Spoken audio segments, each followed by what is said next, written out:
Salut à tous, bienvenue chez The Upset Media, ravi de vous retrouver pour une émission qui va faire beaucoup parler. Évidemment, l'Euroleague est plus que jamais proche de s'attacher les services d'une équipe à Dubaï, au soleil et pour la passion du basket. Pour parler de tout ça, il me fallait une équipe de choc. Du coup, j'ai réuni Damien et notre ami et tonton Aaron Sell qui est avec nous. Comment ça va les gars? Très bien pour ma part, merci. Merci pour le petit tonton. Je- J'aime bien.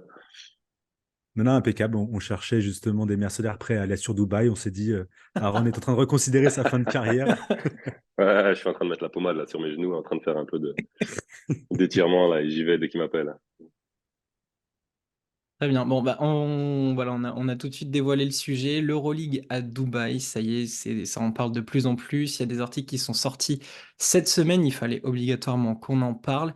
On a plein de réflexions et de points, de points à soulever. On va se lancer tout de suite dans le vif du sujet. Je vais rappeler tout ce qui est factuel avec ce qui a été présenté, avec les news qu'on a récoltées. Puis on va parler un peu de tout ça, nos réactions et voilà, débattre autour de cette idée d'une équipe à Dubaï. Donc, c'est un média espagnol, c'est Mundo Deportivo, qui a ramené toutes les news. Dubaï pour avoir une équipe en Euroleague dès la saison 2024-2025.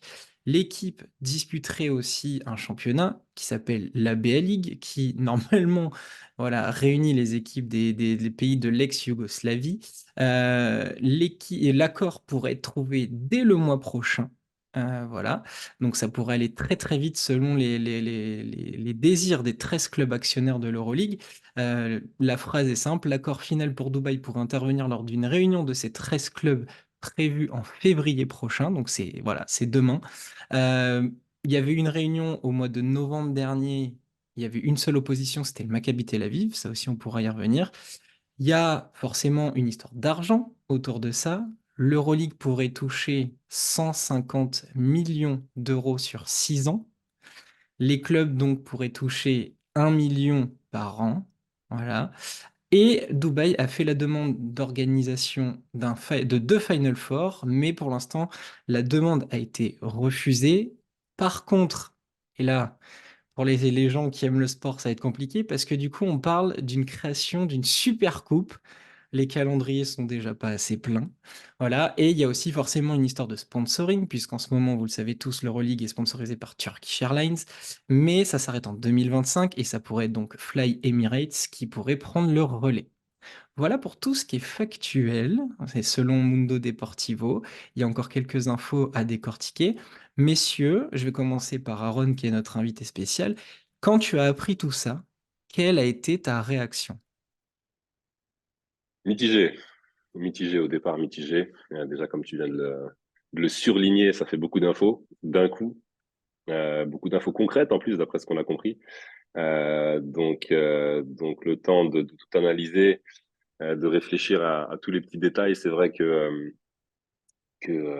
c'est spécial quand même. Bon, je vais commencer par le début.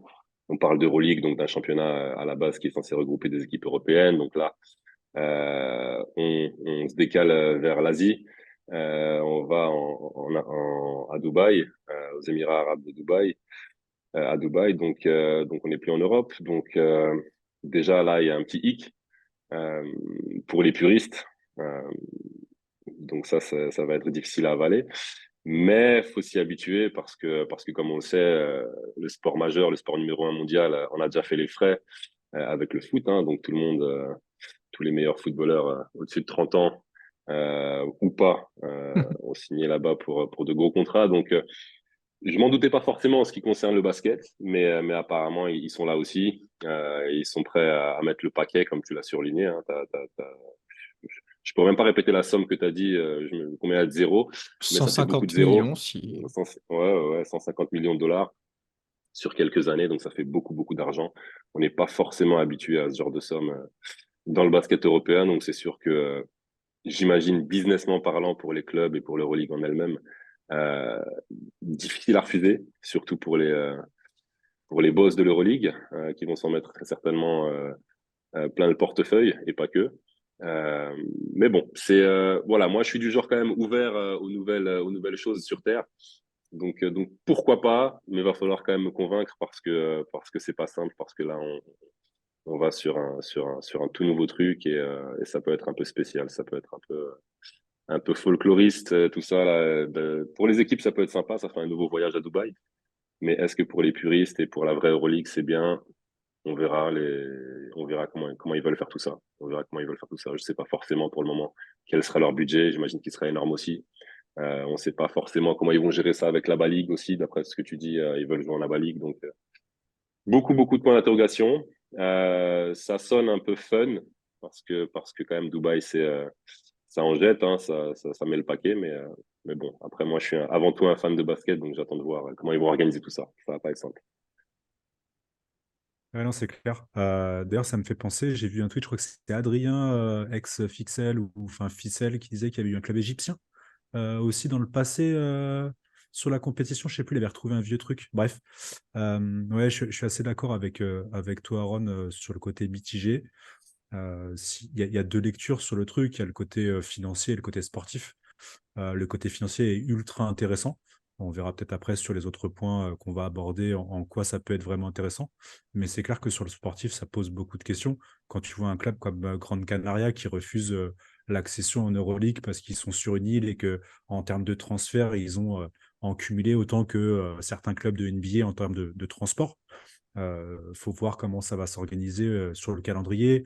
Il y a toutes les histoires de droits télé, d'horaires de diffusion des matchs. Ça décale encore le fuseau horaire sur lequel les matchs se jouent. Donc, d'un point de vue sportif, au-delà des déplacements et des horaires de match, des temps de récupération, des rythmes au-delà du sport, des rythmes familiaux de ces joueurs-là qui vont jouer, qui pourraient être amenés à jouer sur Dubaï ou à Dubaï, c'est quand même vachement compliqué. Et puis des partir à zéro, ils vont pas faire une draft d'expansion comme NBA en allant piocher à droite à gauche des joueurs dans chaque club. Il va falloir monter une équipe.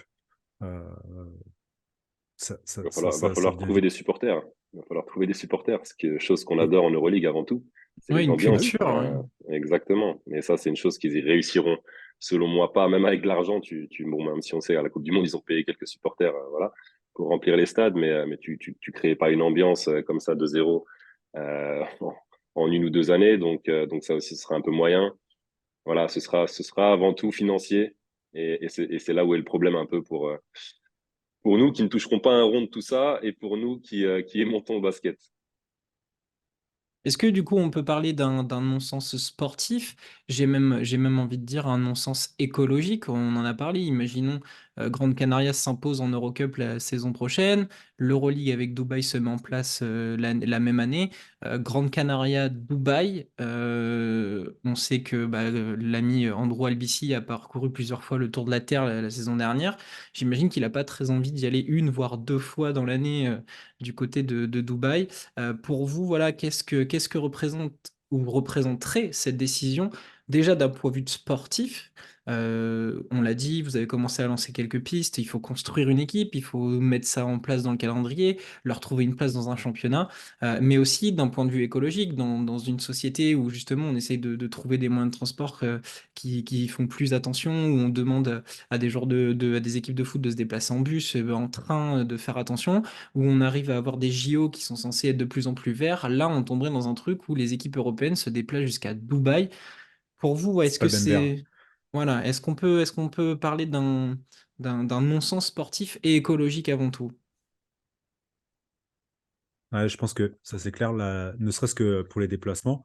J'y pensais, tu parlais de Fly Emirates, mais ça sous-entend qu'ils vont, en plus ils sont capables de le faire, ils vont mettre des lignes directes, cash, dans tous les aéroports concernés pour toutes les équipes Euroleague, même Grande Canaria. Il va y avoir un Grande Canaria Dubaï en Ouais, des avions direct. à disposition, Ouais, potentiellement. bah, Ouais, très après, au spécial. niveau, ouais, au niveau financier, ça restera hyper intéressant quoi qu'il arrive. Mais pour le côté ouais, écologique, ça fait plus de déplacements parce que c'est pas juste Dubaï. Ils parlent de Paris, ils parlent de Londres. Est-ce que c'est pas, ils vont rajouter pas un club, mais deux, faut rester pour que tu puisses faire des journées où tous les clubs jouent. Donc tu as minimum une deuxième entrée. Euh, ça fait plus de déplacements. Non, au niveau écologique, c'est pas viable parce qu'en plus, ils vont construire des tas de trucs là-bas. Bon, il y a l'Arena déjà qui est en place sur Dubaï si jamais ça va jouer là-bas directement. Mais ils vont mettre tout un tas d'infrastructures en C'est ce qu'il y a place. derrière toi d'ailleurs? Ouais, Oui. c'est la Coca-Cola Pas Arena. mal, Voilà, pas Coca-Cola mal, pas mal. Arena qui, en termes de capacité, pour info, fait 17 000 places. Donc Mhm, après, je ne sais pas si c'est 17 000 places jauge pleine, est-ce que c'est configuration basket annoncée? Voilà, en tout cas, elle fait 17 000 places cette arena. mhm. Non, non, l'arène est belle. Après, bon, je reviens à ce que j'ai dit tout à l'heure en ce qui concerne l'identité, les supporters, etc.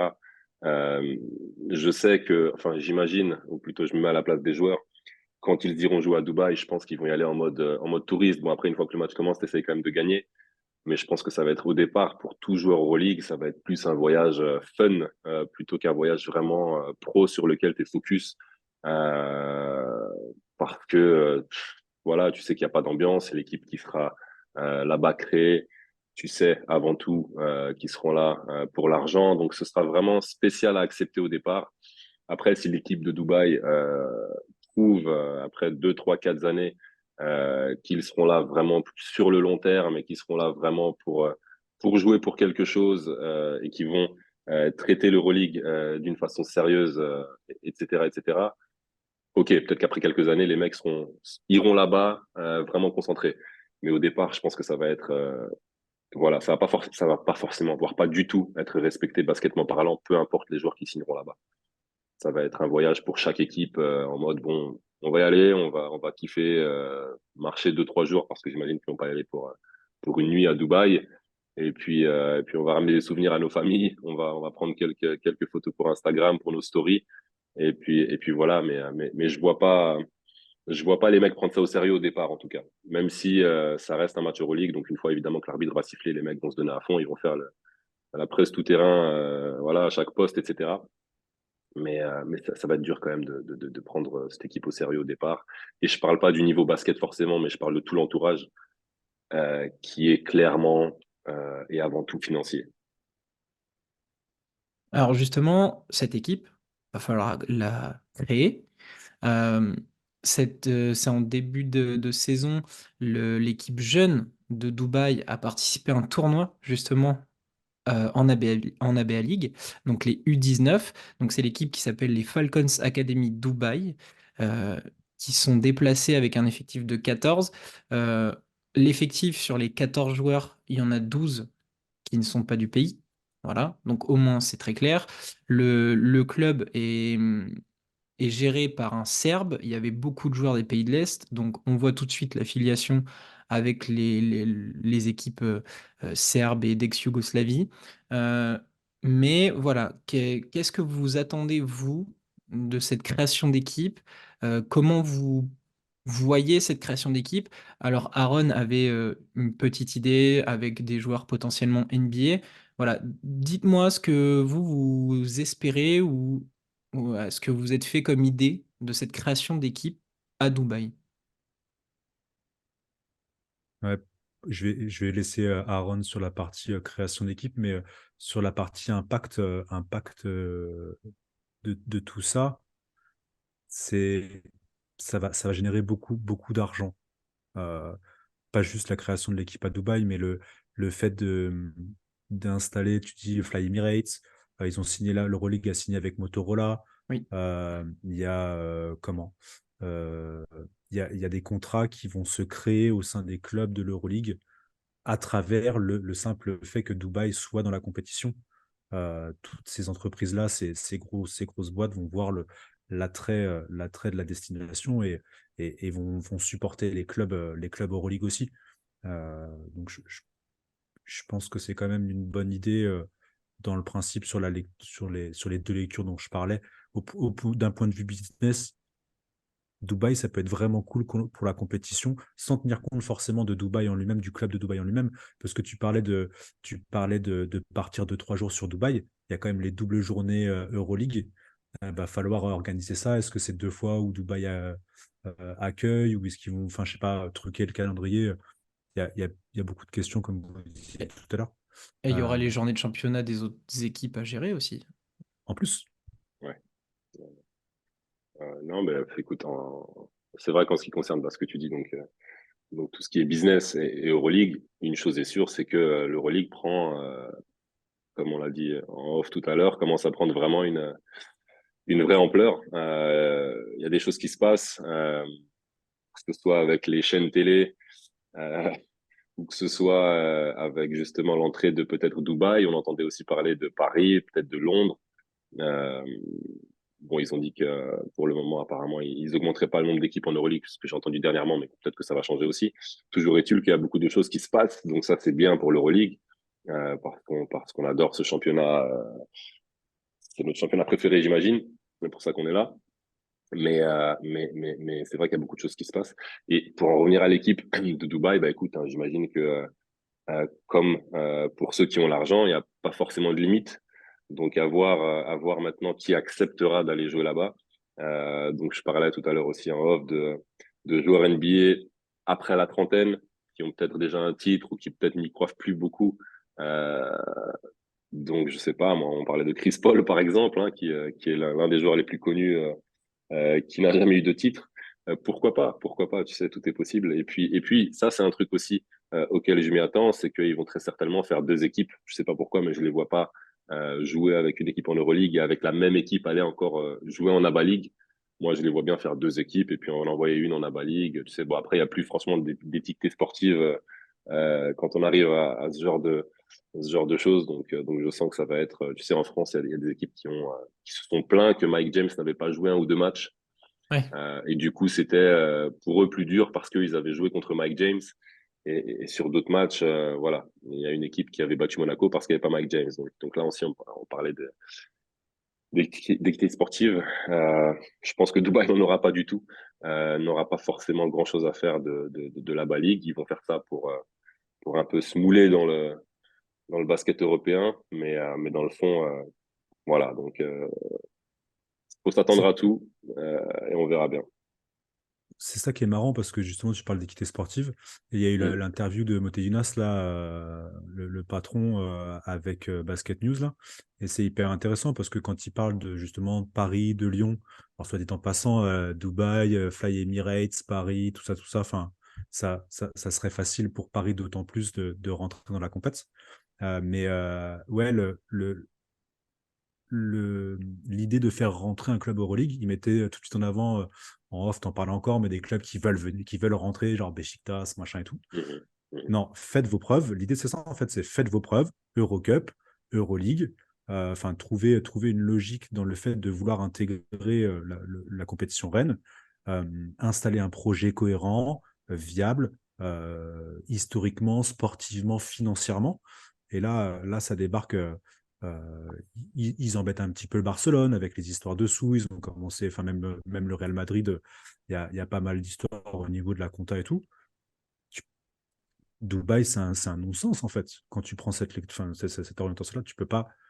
Ils vont envoyer des millions sans se poser la question parce que de toute façon, un peu comme le Paris en faisant en venir Messi, en faisant venir Beckham, euh, ils peuvent mettre n'importe quelle somme parce que de toute façon, ça va revenir en image, en utilisation de l'image du joueur sur des sponsors, sur des pubs et tout. Donc il y a pas de, il y a plus d'équité. Et c'est pour ça que l'entrée de Dubaï, là, les derniers détails qui se jouent, je pense, au niveau de l'Euroleague, et notamment par rapport à cette équité-là sportive, c'est ça, c'est est-ce qu'il n'y a pas un moyen de niveler un petit peu la partie salaire euh, et comment et budget pour les achats de joueurs, parce que sinon ça a plus de sens. Tu penses qu'ils vont faire une salary cap, espèce de salary Bah, cap ou un truc du genre là? ouais, je sais pas si tu avais suivi un petit peu ça, Romain, toutes les histoires de trade, là, le gros buzz qu'il y a eu avec Goran Sasic, si je ne m'abuse pas sur la prononciation, qui est le président du board des coachs, qui a été créé il y a quelques années, là, 2016. Euh, les trades, c'est juste pas possible. Le mot est sorti et du coup, tous les médias ont repris le truc, ça a fait du bordel, mais tu, tu peux plus facilement parler d'équité sportive, de fair play financier, euh, que réellement de trade. Tu peux pas, tant que la ligue elle est pas fermée, à cause de toutes les contraintes, c'est qui c'est Dylan il y a Ennis. Jolo. Ouais, il y a Denis et Jolo là, qui avaient aussi commenté, mais Tu peux pas dire à un mec qui est à Madrid ou à Barcelone ou à Valence, sur un climat plutôt sympa et tout, se retrouver en Lituanie du jour au lendemain, la famille est installée, les enfants sont dans les écoles et tout. Tu peux pas faire un trade comme ça, notamment parce que c'est pas fermé, parce qu'il y a les championnats nationaux, parce qu'il y a les vies des joueurs. C'est pas comme aux États-Unis où ils sont sur le même continent. Euh, C'est la, vrai aussi la que, logique. c'est vrai, je te coupe, désolé, mais vu que j'y pense, je vais oublier Vas-y, vas-y. après. Mais c'est vrai qu'aussi en NBA, ce qu'il y a de bien, ça c'est un truc que j'ai toujours aimé en NBA, c'est que toutes les équipes peuvent se permettre d'avoir tous les joueurs. Donc financièrement, c'est vraiment équitable. C'est-à-dire que LeBron James, financièrement parlant, il peut, Milwaukee Bucks ou je sais pas moi, une équipe d'une petite ville, Oklahoma Thunder, peuvent se permettre financièrement de signer LeBron James. Et ça, c'est un truc qui est top en NBA. Pour le coup, t'as pas de gros budget ou de petit budget. Tout le monde a le même budget. Après, certains veulent dépasser donc l'espèce de salary cap, mais tout le monde peut se permettre. Et c'est vrai qu'en Euroleague, ça c'est un truc qui, il y a des différences, de grosses différences entre certaines équipes. Donc c'est vrai que comme tu dis, les trades sont pour moi aussi pas possibles, c'est pas faisable, c'est pas, ça a pas de sens quoi. Est-ce que ces idées-là de transfert, l'arrivée de Dubaï, voir une grosse manne financière arriver, est-ce que c'est pour les plus puristes d'entre nous, pour les gens qui regardent, qui suivent avec passion ces compétitions depuis les années 90, 2000, etc. Est-ce que c'est pas un petit peu se moquer de notre tradition de basket européen et de trop vouloir copier la NBA? Est-ce que c'est pas se moquer de notre basket, de nos traditions et de cette compétition qu'on aime, comme tu l'as dit, Aaron? Je pense que tu peux pas être plus puriste que Damien avec ce t-shirt, donc je vais le laisser répondre. Ouais, ça fait mal au cœur si jamais ils tendent à ça. On en discutait en off là, sur tout ce qui est le format que l'Euroleague pourrait trouver pour se retrouver dans une situation un peu similaire à la NBA. C'est juste pas possible. Il y a plein de petites choses qu'on peut améliorer euh, à l'Euroleague. On peut prendre en exemple la situation, que ce soit de Kevin Pangos ou de Shabazz Napier, sur des moments où la période de transfert est fermée. En fait, il n'y a y a pas de fenêtre pour eux. Le joueur veut quitter son club. Le club, il y a un autre club qui est prêt à l'accueillir. Et au final, ça se fait pas. Du coup, le joueur, il est benché, il est même dans les tribunes. Il peut pas jouer au basket qu'il aime, et nous, on peut pas le voir, notamment, voilà, en tout cas sur Pangos, qu'on apprécie depuis quelques années déjà, l'époque Zénith et tout. Se dire qu'on pourrait être sur des facilités, c'était un peu l'idée dont parlait Goran Sasic là, c'était peut-être de trouver une alternative où on ne serait pas sur des trades, mais qu'en tout cas, on permettrait à des joueurs de changer peut-être plus facilement d'un club à l'autre, euh, malgré les fenêtres, parce qu'il y a une fenêtre en début de saison. Ils ont quoi? Ils ont une paire de semaines, je crois, pour faire les derniers changements avant que les effectifs soient validés compète Euroleague. Et puis, tu as la période après Bah, pour là, on est dedans là, hein. là on est dedans. Mhm. Euh, et, et, et voilà, si tu n'es pas dans ces périodes-là, c'est mort. Et tu arrives sur l'Euroleague où ils font des choix, des paris, ça marche ou ça marche pas, mais au final, tu restes avec le résultat de ton pari. Et tu peux pas faire autrement, tu peux pas recruter comme tu voudrais. Je me dis que ça serait pas mal, et notamment pour faire venir des joueurs de BCL ou d'Eurocup plus facilement également. Je me dis qu'il y a des choses quand même qu'on peut prendre à la NBA sans forcément dénaturer l'Euroleague. Mais c'est clair qu'après, tu disais tout à l'heure, Aaron, que l'Euroleague, depuis un an, là, enfin, en tout cas cette année, depuis le début de la saison, on entend beaucoup de choses, toutes les rumeurs. Il y a beaucoup de buzz, il y a de plus en plus de buzz. L'Euroleague communique de plus en plus. Ils ont des réseaux hyper actifs. Là, ils ont battu tous leurs records. Là, ça a été posté là aujourd'hui. Là, ils font des énormes sur toutes les plateformes. Le problème, c'est que c'est là où ça dégénère, c'est la façon dont on montre le business, la façon dont on vend l'Euroleague. Et c'est là où on se perd, je trouve, un petit peu. On n'est que sur le clic, entre guillemets, hein. C'est qu'est-ce que les jeunes vont voir de l'Euroleague. Je pense pas qu'on touchera jamais à l'identité du basket qui est joué en Euroleague, parce que les gars sont trop dedans. Euh, tu retireras jamais on apprécie tous les passes de Milos encore là sur les derniers matchs. Euh, mais tout ce qu'on voit, c'est juste la sortie de passe, le tir derrière ou le dunk du mec qui est tout seul. On voit pas tout ce que le gars a fait avant. C'est plus ça où le côté NBA, ressemblance à la NBA, va me poser problème, moi, à travers la façon dont on le vend, en fait. Sinon, en soi, le fait qu'il y ait plus d'argent pour ce club-là, ça fait venir plus de joueurs ou plus d'options pour les clubs. Le niveau va augmenter, en fait. Le niveau de la compétition va augmenter. C'est juste attention comment on fait pour vendre cette compétition, en fait. Ouais, Alors, ouais, non, on je suis va d'accord avec arriver toi. sur les côtés positifs si on arrive à en trouver. Juste avant de transiter pour pouvoir mettre pleinement les pieds dedans et parler de ce que pourrait devenir l'Euroleague si jamais Dubaï arrive avec son argent et ses idées. Euh, Moté Younes à Basket News a quand même dit que pour l'instant, le pourcentage était 50-50. Mais quand je dis cela, je le dis dans toute franchise, je n'ai jamais été dans ce processus. Nous, en tant que ligue, on n'a jamais participé à ce processus. Je ne veux pas m'engager et je ne veux pas que les gens pensent me prennent pour acquis en se disant que c'est 50-50 et que dès l'année prochaine, il y aura une équipe. Donc pour l'instant, il dit quand même clairement que c'est en gestation, mais que c'est du 50-50 et que pour l'instant, rien n'est fait. Je vois même dans l'interview qui dit qu'il faut d'abord penser au club déjà présent. Il y a la question des futurs wildcards, parce que tout le monde réclame des licences pour les deux clubs de Belgrade, qui sont quand même des places fortes et culturelles du basket européen. Donc voilà, ils pensent aussi aux clubs déjà en place. Donc ça calme un peu les ardeurs, même si ça c'est mon avis perso, je prends cette phrase comme ce qu'on peut voir en football quand on dit j'ai toute confiance en mon coach quand ça va mal et que deux Bien vu. semaines après il est dehors. Je le prends comme ça, hein. Très franchement, c'est on va vous calmer, on va faire genre et puis Je dès pensais que tu l'année allais faire prochaine. une allusion au CSP, mais t'as pas fait. Ok, t'as Bah, préféré le écoute, foot. on a toute confiance en notre coach grec et puis on a toute confiance en notre general manager. Du coup, on va prendre des décisions dans son dos. Voilà, donc je le prends très franchement comme ça. Voilà, c'est peut-être ma sensibilité du moment. C'est difficile à vivre. Mais en tout cas, voilà, Moté Younas a déclaré ça à Basket News. On essaye de gérer le tempo du match. Vous en avez parlé, c'est très intéressant. Il y a quand même peut-être du positif aussi. Il faut pas toujours tout voir en noir, même quand on bouscule nos petites habitudes. Il y a quand même du positif. Alors déjà, on l'a dit, 150 millions, 1 million par club. Forcément, tout cet argent va peut-être profiter aussi à l'Euroleague et à tout ce qu'on va nous proposer à voir. Mais voilà, il y a deux questions. Est-ce qu'on n'arriverait pas aussi, grâce à cette Euroleague, plus puissante, à avoir une compétition attractive, avec une capacité financière à garder nos gros joueurs?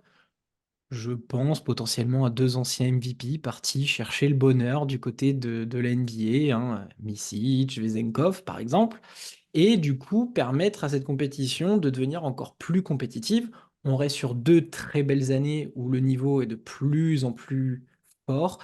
On a des Final Four assez exceptionnels. Mais voilà, est-ce qu'on peut pas voir aussi tout ça de manière positive et que cette compétition devienne incroyable, même si, bon, quelque part, il faudra renier un peu ses principes. Voilà, tous ceux qui veulent un basket au mérite, il faudra peut-être se le mettre de le côté. Mais voilà, vous, qu'est-ce que vous voyez de positif dans tout ça déjà? Compétition attractive, compétitive, peut-être d'autres choses. Même si vous avez peut-être réfléchi à cette question, peut-être vous avez des propositions à faire pour vous laisser convaincre par ce challenge Euroleague et Dubaï. Bah écoute, comme tu l'as dit, hein, donc évidemment les moyens seront plus grands. Donc j'ose espérer que les joueurs, qu'il y ait des joueurs d'encore meilleure qualité, c'est-à-dire que je vais pas forcément parler de Mitic et de Vezenkov parce que eux pour le coup, c'était peut-être aussi financier, mais je pense qu'ils voulaient tout simplement découvrir la NBA comme Oui, c'était le beaucoup de moment pour... joueurs, etc. Ouais, exactement. Je pense qu'ils savaient où ils s'aventuraient et je pense qu'ils savaient aussi qu'ils allaient pas trop jouer comme Teodosic ou d'autres. Mais je respecte tout à fait, t'as ta chance, t'y vas, c'est normal, t'as envie aussi de vivre cette life un peu américaine et profiter un peu aussi de ça aussi. Mais je pense par exemple que le niveau des joueurs ex-NBA qui viendront en Europe peuvent être meilleurs. Je pense que, comme Damien, tu l'as souligné tout à l'heure, t'espères que le basket Euroleague ne changera pas. J'ose espérer aussi qu'il ne changera pas et je pense que ça le restera. Ça doit être vraiment un truc qui, selon moi, même pour les proprios, on va dire, de l'Euroleague, les boss de l'Euroleague, je pense que c'est un truc qui leur tient vraiment à cœur. On aime tous ce jeu européen, ce jeu FIBA et ces équipes qui bataillent à chaque match. Ça, c'est un truc qui est vraiment exceptionnel en Euroleague. Donc, je pense que ça ne changera pas. Et puis bah, je pense que ça va, tout cet argent aussi, ils vont évidemment l'investir dans tout ce qui est marketing, etc. Et même si c'est pas forcément de notre âge ou presque, mais ça, c'est des trucs aussi qui comptent quand même. Faut que ce soit sexy, il faut que ce soit aussi bien emballé, parce que je trouve que le basket proposé est exceptionnel. Et Si, peut-être que si, par rapport à si, la NBA, si. le plus grand C'est écart. notre âge.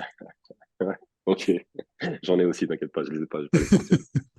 Mais, euh, mais je pense que la plus grosse différence entre l'Euroleague et la NBA, c'est surtout comment c'est emballé. Je dis pas que c'est mal emballé, mais je dis qu'avec plus d'argent, il y aura sûrement encore plus de marketing, de publicité dans les rues des villes européennes, etc. Donc ça, c'est un truc qui me plaira sûrement et que je vais apprécier très certainement. On a parlé aussi tout à l'heure de possibilité d'organiser un Final Four à Dubaï. Pourquoi pas? Ça, pour le coup, j'ai pas forcément de problème à ce que ce soit délocalisé, même si effectivement c'est une finale européenne, donc on préférerait que ce soit en Europe. Mais je peux le comprendre. Mais ça peut être aussi fun. Nouvelle salle, c'est ça, Dubaï, ce qu'il y a derrière toi, tu disais tout à l'heure 17 000 Ouais. peut-être personnes, donc c'est top aussi. Et ça, pour le coup, ok, moi j'ai rien contre. J'ai rien contre. C'est juste, tu sais, les choses négatives qu'on surlignait, c'était juste le fait que ce soit pas en Europe, par exemple, ou que effectivement ça part de zéro, donc il n'y a pas forcément d'identité. Mais comme tu le dis, il y aura aussi très certainement des choses positives. Et je comprends que les proprios de l'Euroleague ont envie d'être ceux qu'on pointera du doigt et qu'on dira, ah, c'est eux qui ont révolutionné l'Euroleague dans ce sens-là. Parce que j'imagine que chaque proprio d'un certain business veut être celui qui a révolutionné son business ou veut être celui qui a proposé un truc tout nouveau. Donc, je comprends, je serai à leur place, je dirais très certainement pas non aussi. Après, j'espère que, comme tu l'as dit, Damien, je te le redis ça, parce que ça, c'est vraiment le truc qui m'a plu. Ta petite déclaration d'amour pour ce basket européen qu'on aime tant. Et j'espère qu'ils vont pas mettre une règle de 3 secondes en défense ou un truc de je sais pas quoi, là, qui me plaît pas du tout en NBA. Ouais, il y a plein de trucs. Tu parles d'emballage, et donc moi je suis forcément ultra fan de ça. Romu va aller dans mon sens aussi. Si on doit chercher un truc positif qui pourrait arriver avec ça, j'aimerais vraiment qu'il y ait au niveau tous ces clubs Euroleague une organisation qui soit bien meilleure sur le merch. Parce qu'on la voit, l'Euroleague, c'est une vraie galère. Pour avoir des maillots, c'est une galère. Ils ont des pseudos accords avec Amazon, ils ont une pseudo plateforme sur Amazon, mais tu as 3 t-shirts qui se battent en duel. C'est galère. J'aimerais si on imagine la puissance de Dubaï financièrement, c'est de voir arriver Nike, Erea, enfin peu importe la taille de la marque, mais une marque C'est clair, qui uniformise tout ça et qu'on ait une plateforme c'est clair. pour tous les maillots, les t-shirts, les bonnets, les combis, les bodys pour les gamins, parce qu'il y a plein de gens, nous on en parle de plus en plus sur la boutique, sur la discussion WhatsApp. Il y a plein de mecs qui sont chauds sur les maillots. Il y a de super produits qui sont faits, hein. Là, cette année, moi, je les trouve vraiment, vraiment pas mal pour certains. Il y a eu, en tout cas, de gros efforts qui ont été faits sur les matériaux et les designs. Moi, c'est une grosse attente sur tout cet apport financier. J'aimerais vraiment qu'il y ait un truc qui soit fait à ce niveau-là, et c'est un truc qui dénaturerait pas la compétition en elle-même, quoi. C'est clair, Ça serait vraiment cool, quoi. c'est clair. Non, parce que pour le moment, les deux, trois trucs, je dirais, que je retiens marketingment parlant, c'est les pubs Seven Days, donc les croissants, là, ou les pubs, cette année, ils ont fait ça dans l'avion, là, où est-ce qu'on va? Where On va are en we Turquie. going? Ouais, tu vois? Istanbul. Alors que le mec, il joue à Istanbul, tu sais, c'est Will Bekin qui répond. Euh, mais tu vois, ça, c'est des petits détails, mais voilà, c'est vrai qu'il pourrait y mettre un peu plus. Après, j'imagine que c'est une question financière aussi. Donc, Dubaï, financièrement, ça devrait aider dans ce sens-là, au moins dans ce sens-là. Après, Dame, pour l'uniformisation du merch, là où je trouve ça compliqué, c'est que l'Euroleague, à moins de trouver des accords directs avec les clubs, ça va être compliqué de dire aux clubs, bah écoutez, nous on va faire une énorme boutique, on va vendre vos maillots, Mais si les clubs y retrouvent pas leur compte, tu vois, c'est ça que va falloir aussi qu'ils mettent la main à la poche pour dire au club, bah, on vous refile, je sais pas, 70% de ce qu'on va vendre sur vos maillots. Mais ça va être dur de trouver une boutique Euroleague avec les maillots des clubs dans ce fonctionnement-là. Le jour où c'est une ligue fermée, le problème sera vite réglé, je pense. Parce que les clubs dépendront de rien et à part de l'Euroleague.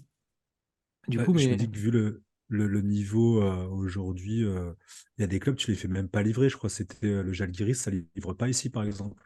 Tu ah, peux, tu peux aller sur la boutique, tu peux acheter, mais ça livre pas ici. alors me dis pas La ça parce Serbie, tu as que des bon, taxes. Ah, c'est vrai. ah oui, Il y a des, il y a des, il y a des, il y a certains pays qui sont vraiment galères à avoir. Puis au niveau des tarifs, tu peux passer d'un maillot du Real à 130 ou 140 balles, qui est magnifique, à un maillot je sais pas, de l'Olympiakos que tu vas avoir sur des textiles qui sont vraiment cool aussi, mais tu vas payer 40 ou 50 balles, même celui de Belgrade. Alors, c'est pas la version, parce que le problème, c'est que tu as le sponsor principal, ils sont sur Under Armour, le Partizan. ouais. T'as pas celui-là quand tu vas acheter le maillot en boutique. Il y est pas, c'est compliqué d'avoir la version Under Armour. T'as une version grand public, on va dire.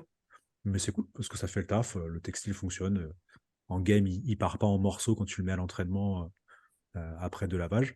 Donc, je me dis que c'est pas si compliqué que ça parce il y a des pays qui sont déjà un petit peu organisés, d'autres qui font pas forcément les efforts, mais beaucoup plus, ça serait beaucoup plus simple après derrière pour tout ce qui est organisation internationale, les transports, les machins, surtout Fly Emirates.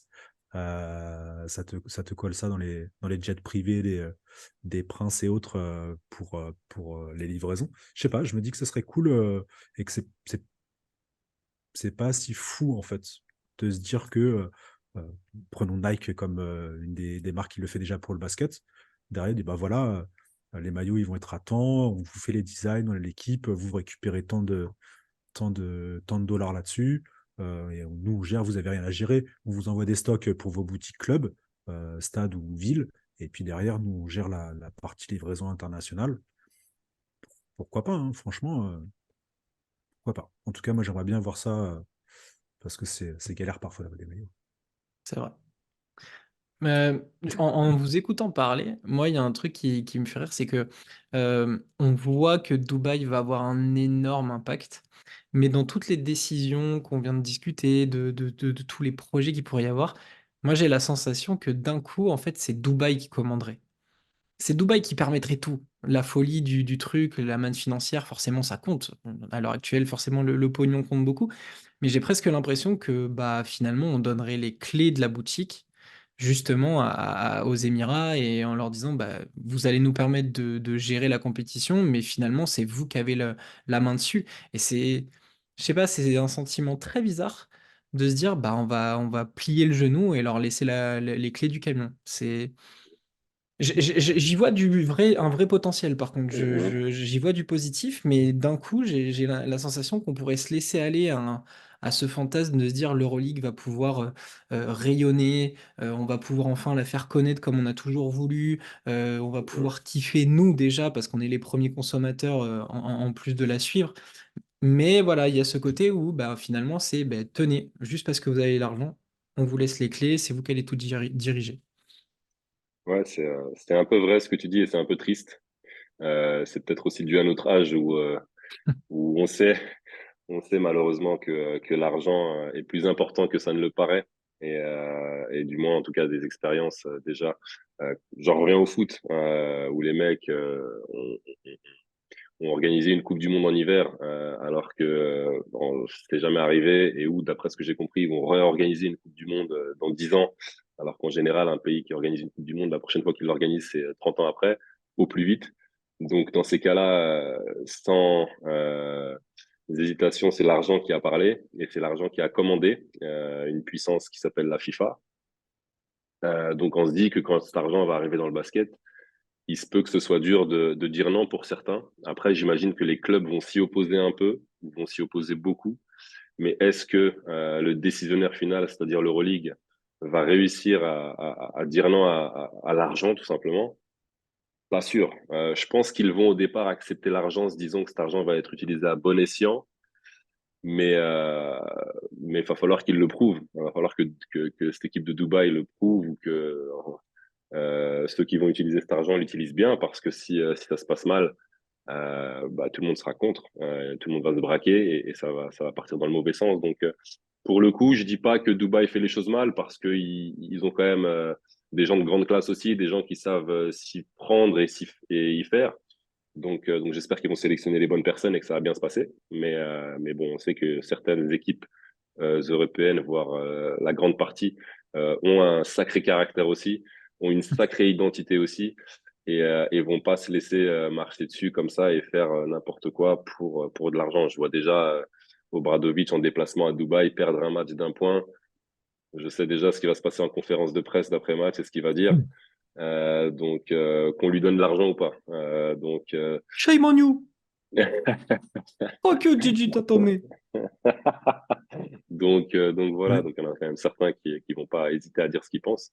D'ailleurs, certains joueurs, comme tu l'as dit, Jololo ou je sais plus qui, ont déjà mis certains tweets sur certains sujets, et c'est bien, ça prouve que, que, comme tu disais tout à l'heure, on n'est pas tous les bras ouverts à dire que on accepte tout, mais on se rend compte quand même que, en fait, on appréhende que les décisionnaires d'Euroleague acceptent plusieurs choses, peut-être pas forcément acceptables, ou peut-être que on verra. En tout cas, on sait que l'argent, malheureusement, dans ce monde, décide de beaucoup.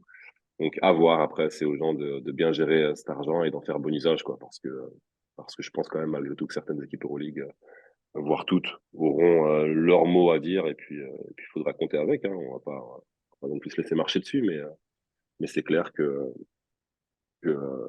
ça va être tentant de tout accepter pour les mecs qui commandent, quoi.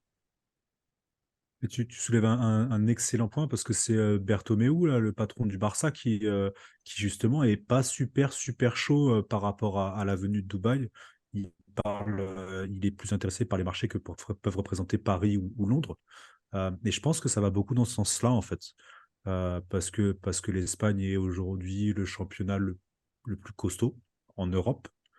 Ils commencent, eux, à faire déjà des petits changements, notamment la règle des remises en jeu pour accélérer le rythme du match, où il n'y a pas besoin que ça passe par l'arbitre. Donc, on est déjà sur un format, Complètement fou, ça, alors d'ailleurs, hein. Je pas suis pas pour, je NBA, suis pas contre, hein, mais c'est complètement fou. ça leur correspond tout à fait. C'est un championnat qui a déjà fait chier les Ricains en compétition internationale un certain nombre de fois, et la France aussi par la même occasion. Euh, et je pense que eux, peut-être même plus que les autres, Barça, Real, euh, peuvent avoir peur de ça. Alors, disons de plus avoir pas la prédominance, mais l'impact sur la compétition Ouais, face on à peut le un dire, le adversaire respect de même, hein. poids financier. Le respect.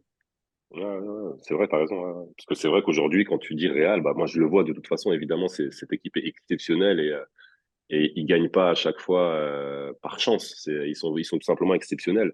Mais tu sens quand même qu'ils impressionnent dès leur entrée sur le terrain. Tu sens que les arbitres déjà sont un peu bon, comme Pazzo, on est obligé de lui siffler. Tavares, on est obligé. Tu sens un peu quand même un énorme respect. C'est vrai que même sportivement parlant, euh, une équipe de Dubaï arrive. Je sais comment ça se passe, enfin vous savez aussi sûrement, mais les arbitres sont toujours invités par l'équipe locale et on leur donne dans le vestiaire. Moi, je sais qu'en ABA League, tu as des arbitres, quand ils arrivent, dans leur vestiaire, ils ont des MacBooks ou des trucs qui les attendent, etc. Donc, ça, c'est pas une légende. Je pense que Dubaï, ils vont pas se gêner non plus pour se les mettre dans la poche. Je sais pas comment, à quel point, mais c'est vrai que les équipes comme le Real ou le Barça pourront douter un peu de tout ça et remettre en compte un peu tout ce qu'ils ont fait justement pendant toutes ces années, parce qu'ils l'ont gagné sur le terrain au respect, quoi, au vrai basket. Et là, tu as une équipe qui arrive qui va quoi gagner le respect par quoi? Par leur budget. Tu vois, ça impressionne sûrement l'arbitre et une fois de plus les décisionnaires Euroleague, mais est-ce que ça va impressionner les autres équipes? Je pense pas. Donc ça va être un problème. C'est vrai que Paris et Londres ont plus leur place sportivement, même si Londres, il n'y a pas forcément de basket, mais ils sont là en train de batailler en Eurocup depuis 2 ans, 3 ans. Ils ont construit cette année une superbe équipe. Ils vont être pas loin de la finale, tout comme Paris. Donc voilà, ils Ils font leurs attirent des preuves anciens petit à petit, ricains. quoi. Comment? Ils attirent des anciens ricains. Il y a Noaba qui a Ouais, signé là. exact. Sam Sam Dekker, la Dekker, légende. exact, Sam exact, Dekker. exact. La légende qui s'est écroulée sur le terrain des Knicks. Mm. Mais ouais, ouais, non, en tout cas, c'est un très bon joueur. Mais c'est vrai que là, d'un coup, d'un seul, tu sors de nulle part, voilà. C'est vrai. Bah, c'est ça, en fait, le plus gros point négatif, quoi. C'est cette identité qu'on n'a pas et qu'on a du mal à accepter pour nous qui aimons avant tout le basket et qui acceptons les équipes qui ont fait leurs preuves et pas une équipe qui arrive comme ça. Donc voilà, ça, ce sera le plus dur à avaler, quoi. Ok, bon, on a fait le tour de la question. Ça reste un projet encore très flou, malheureusement, même si on a quand même pas mal d'infos qui arrivent de plus en plus. Ça reste encore très flou, on ne sait pas quelle est cette équipe, on ne sait pas comment elle fonctionnera, comment ça s'intégrera dans l'Euroleague. En tout cas, ça fait beaucoup parler, dans tous les sens du terme, en bien, en mal. Bon, bah, l'essentiel, c'est qu'on en parle, j'imagine, comme dirait l'expression. Est-ce que vous avez quelque chose à rajouter ou est-ce que vous avez une info en plus? Est-ce que vous avez un truc à dire en plus ou on a fait globalement le tour? Non, non, non, moi, une expression polonaise qui définit bien tout ça, c'est ce qu'on sait, c'est qu'on sait rien, pour le moment, en tout cas. C'est pas mal. J'aurais pu dire d'autres trucs, mais je pense que c'est pas mal C'est comme plutôt bien clôture. résumé. Exactement. Ok, bon bah écoutez, merci de m'avoir accompagné. Aaron, toujours un énorme plaisir de t'avoir. C'est moi qui. Alors, ceux qui ne Merci. sont pas sur notre discussion WhatsApp, vous ratez de grandes choses. Donc, il est encore temps de venir nous rejoindre. Aaron est parmi l'un des animateurs principaux de cette discussion. Fantasy, les bons conseils pour pas rater sa fantasy. Je devrais plus souvent copier quand il dit des choses. Il faudrait que je m'y mette. Ça m'éviterait de passer des sales soirées. Voilà, Non, donc c'est le hasard, c'est le hasard. Moi, j'y suis pour rien. le hasard a plus de 220 points sur une double journée. Aaron, arrête. Mais voilà, merci d'avoir encore été présent, de répondre à nos sollicitations. Damien, merci de m'avoir accompagné aussi. Pour vous, ben, n'hésitez pas à interagir sur les commentaires YouTube, à nous donner votre point de vue déjà sur la question, à vous abonner, à nous suivre partout, Twitter, Insta, partout on essaye d'être pour parler de basket européen. Et en tout cas, c'est la passion qui nous anime et nous animera toujours. Messieurs, je vous souhaite une belle soirée et à très De bientôt. même.